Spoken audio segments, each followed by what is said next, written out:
মালদা দক্ষিণ লোকসভা কেন্দ্রের জাতীয় কংগ্রেসের প্রার্থী ঈশা খান চৌধুরী বিজয়ী হওয়ায় কৃতজ্ঞতা জানালেন ফরাক্কা বিধানসভার উত্তর এলাকার সভাপতি হেদায়েতুল ইসলাম ওরফে বুলবুল।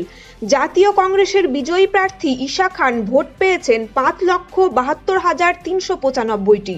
অপরদিকে তার নিকটতম প্রতিদ্বন্দ্বী বিজেপি প্রার্থী শিরূপা মিত্র চৌধুরী ৪,৪৪,০২৭টি ভোট, ১,২৮,৩৬৮ ভোটে নিকটতম প্রতিদ্বন্দ্বীকে পরাজিত করে ঈশা খান চৌধুরী দক্ষিণ মালদা লোকসভা কেন্দ্রে বিজয়ী। সভাপতি হেদায়েতুল ইসলাম বলেন, জাতীয় কংগ্রেসের পক্ষ থেকে আমরা কৃতজ্ঞ ফরাক্কা এবং শামশেরগঞ্জবাসী তথা পাশাপাশি আরও ৫টি মালদা বিধানসভার জনগণের কাছে। আমরা কথা দিচ্ছি, আমরা সব সময় জনগণের পাশে থাকব। পাশাপাশি তিনি এও জানালেন, লোকসভার বিদায়ী বিরোধী দলনেতা অধীর চৌধুরীর পরাজয়ে গভীরভাবে মর্মাহত, কিন্তু জনগণ যে রায় দিয়েছেন আমাদের সেটা মাথা পেতে নিতেই হবে। আমরা চেষ্টা করব কিভাবে কতটা ভালো কাজ করা যায় সেই বিষয়গুলি আমরা লক্ষ্য রাখব। তিনি একান্ত সাক্ষাৎকারে আর কি জানালেন শোনাবো। আজকে আমাদের জাতীয় কংগ্রেসের প্রার্থী ঈশা খান চৌধুরী সিপিএমের সঙ্গে জোট করে আমরা এখানে বিপুল ভোটে আমরা জয়ী হয়েছি। এখানকার জনসাধারণ, বিশেষ করে ফরাক্কার জনসাধারণ আমাদেরকে দুহাত তুলে আশীর্বাদ করেছে, জাতীয় কংগ্রেসকে দুহাত তুলে আশীর্বাদ করেছে। আমরা জনসাধারণের পাশে সারা জীবন থাকব, আমরা এটা আমাদের ভোলার নেই। যেভাবে আজকে আমাদের ফরাক্কার লোকেরা ভোট দিয়েছে, পাশাপাশি শামশেরগঞ্জ এবং আরও 5টা বিধানসভা মালদা জেলার, তারাও আমাদেরকে দুই হাত তুলে আশীর্বাদ করেছে। ঈশা খান চৌধুরী সাহেবকে যেভাবে ভোট দিয়ে বিপুল ভোটে জয়ী করিয়েছে, তাদের জন্য আমরা কৃতজ্ঞ।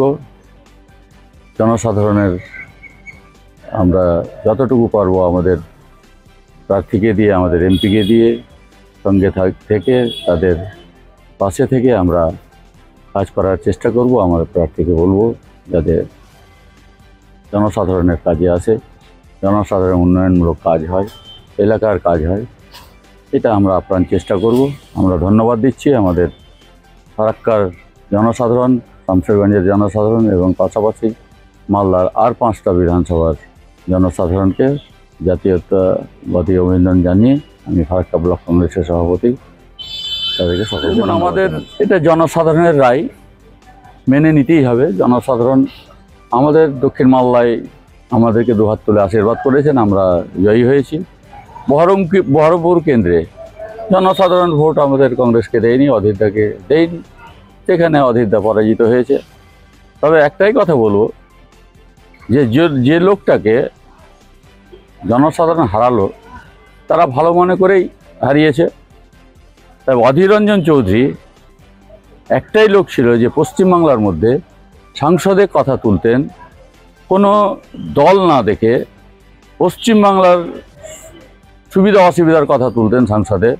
একটাই মাত্র লোক ছিলেন, সেটা সাংসদ অধীর রঞ্জন চৌধুরী। আজকে গোটা পশ্চিমবাংলাটা আমাদের অন্ধকার হয়ে গেল, আমরা অন্ধকারে চলে গেলাম যে আমাদের পশ্চিমবাংলার কথাটা সংসদে কে তুলে ধরবে। আজকে তো অধীর চৌধুরী নেই। অধীর চৌধুরীকে আমরা দেখেছি যখনই তিনি বহরমপুরে এসছেন, সাধারণ পাবলিকের সঙ্গে মিলেমিশে থাকতেন।